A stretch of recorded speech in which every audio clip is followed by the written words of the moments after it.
Agora faltam 10 minutos para as 3 horas da tarde. Estamos de volta com Conexão Futura aqui na tela do seu canal Futura e também lá na internet. Estamos ao vivo no site www.futura.org.br.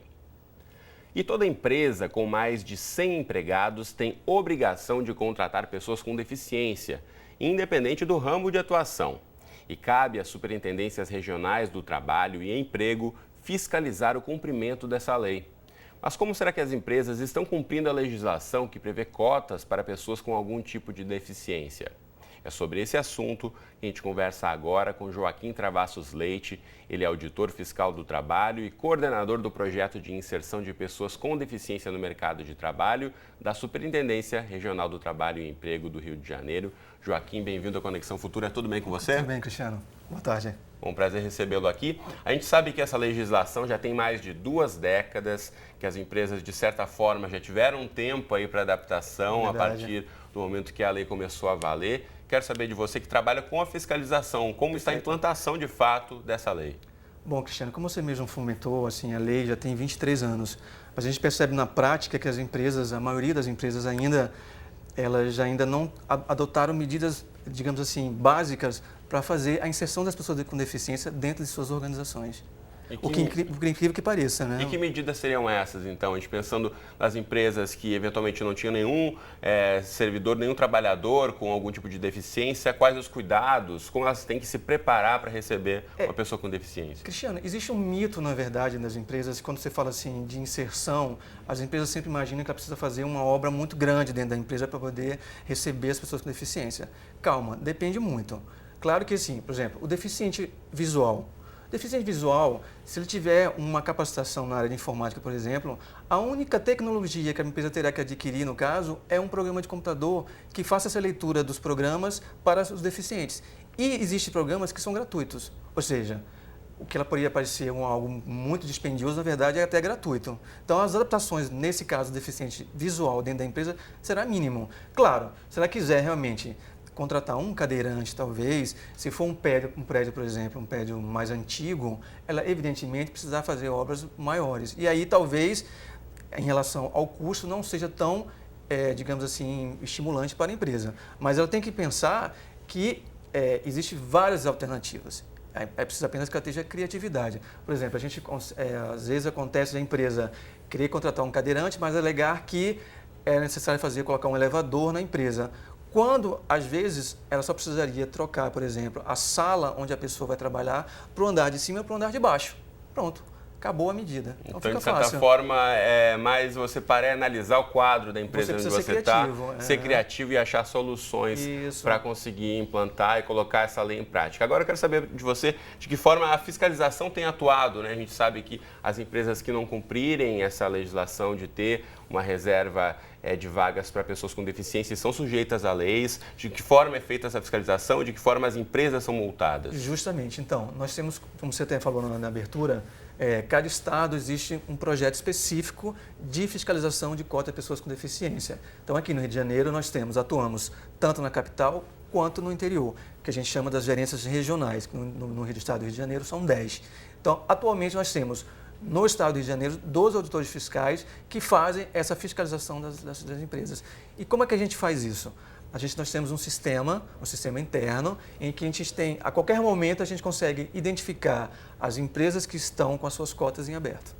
Muito bem, apesar da lei ser federal, então a fiscalização é feita de forma diferente em cada estado. Agora, se alguém percebe que uma empresa, enfim, que já houve algum tipo de autuação ou que a empresa não demonstra nenhum tipo de interesse em se adequar a essa lei de trazer pessoas com deficiência para o seu quadro de funcionários, é possível fazer uma denúncia, por exemplo? Não, sim, claro, com certeza. A gente está sempre aberto às denúncias e no caso de reiterado descumprimento da legislação, nós temos uma parceria com o Ministério Público do Trabalho e a gente encaminha essa empresa ao Ministério Público do Trabalho, que pode entrar com uma ação civil pública contra a empresa, ou seja, terá ainda, além da penalidade administrativa, terá ainda uma ação judicial a responder.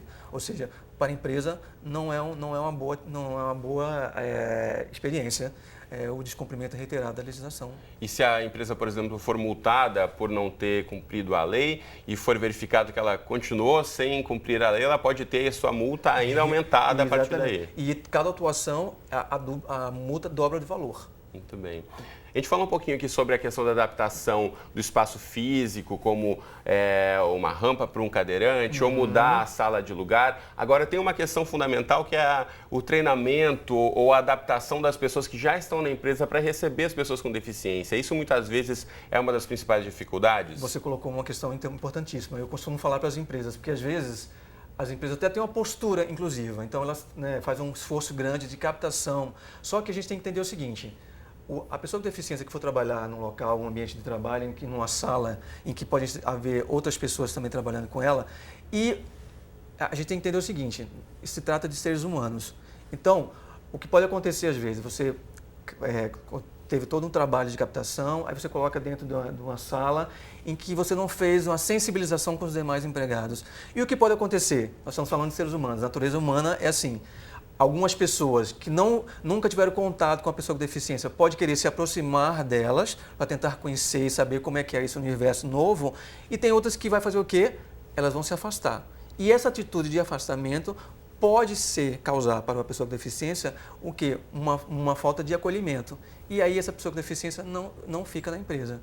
E aí as empresas sempre recorrem a mim depois, porque no meio da fiscalização às vezes acontece de ele registrar um empregado e ele não ficar menos de 2 semanas. E eu falo: você procurou saber da pessoa com deficiência qual foi o problema?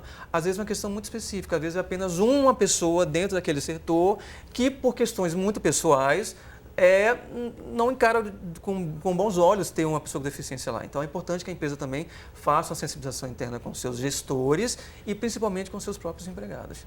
E agora, por outro lado, essa questão de você contar com um quadro de funcionários e colaboradores muito diverso, né? Seja a pessoa cadeirante, a pessoa com problema de visão, um problema com pessoa com um problema auditivo, ou pessoas que, enfim, têm algum problema psicológico. É um quadro muito diverso. A empresa, de certa forma, tem um potencial gigantesco aí de crescer também e contar com um quadro diverso, né? E isso eu acho incrível. E ganhar muito com isso. Uma organização só tem a ganhar com isso. Ou seja, você vê que é uma organização rica, em que existe uma diversidade, que se estimula a diversidade dentro da empresa, eu acho maravilhoso. Uma vez, só assim, contando um fato engraçado, eu estava numa festa de aniversário e uma colega minha, uma amiga, recém-amiga, contou uma história em que algum funcionário da empresa fez uma brincadeira, digamos, de cunho preconceituoso, e ela falou assim: olha, você não brinca com isso não, que na nossa empresa eles não gostam desse tipo de atitude. Eu falei: nossa, me dá seu nome da sua empresa agora que eu vou mandar uma placa para ela. Isso é bacana.